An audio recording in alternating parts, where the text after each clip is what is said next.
രാംനഗറിൽ ബബീത അവളുടെ 2 മക്കൾ സോനു മോനുവോടൊപ്പം ജീവിക്കുന്നു. 2 പേര് സ്കൂളിൽ പഠിക്കുന്നു. വളരെ പാവപ്പെട്ടവരാണവർ. ബബീത നാട്ടിൽ കൂലിപ്പണികളാണ് ചെയ്യുന്നത്. പക്ഷെ അതിൽ കിട്ടുന്ന വരുമാനം കുറവാണ്. ആ പൈസ അവരുടെ ഭക്ഷണത്തിനും സ്കൂൾ ഫീസിനും മാത്രമേ തികയൂ. ഒരു ദിവസം സോനു, മോനു വേഗം റെഡിയാവൂ, ദിവസവും ഒരുപാട് വൈകുന്നുണ്ട്. അമ്മേ, ഇങ്ങനെ തയ്യാറായിട്ടും ഒരു പ്രയോജനവുമില്ല.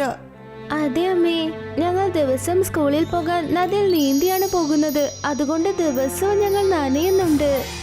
അതെ, പക്ഷെ കുട്ടികളെ, നമുക്ക് നദിക്കെതിരെ പോരാടാൻ കഴിയില്ല.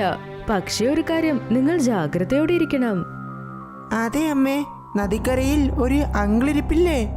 അദ്ദേഹമാണ് ആ നദി മറികടത്തുന്നത്. അദ്ദേഹം കാരണം ഞങ്ങൾ ഈസിയായി നദി മറികടക്കുന്നു. അതെ, ദിനേശ് ചേട്ടൻ നല്ല ആളാ. ശരി, വേഗം പുറപ്പെടൂ. അമ്മേ, എനിക്ക് വേണ്ടി ഇന്ന് പാല് കൊണ്ടുവരുമോ? അതെ അമ്മേ, വെറും പരിപ്പ് കൊണ്ടുള്ള ഭക്ഷണം ഒട്ടും കൊള്ളില്ല. അതിന്റെ കൂടെ പാലും വേണം. അതെ അമ്മേ, ഇന്ന് ദലിയോടൊപ്പം പാലും കൊണ്ടുവരണം.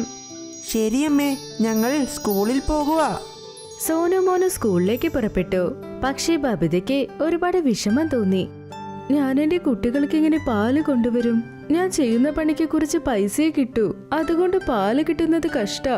എന്നാലും ഞാൻ എന്റെ കുട്ടികൾക്ക് ഇന്ന് പാല് കൊണ്ടുവരാൻ തീർച്ചയായും ശ്രമിക്കും.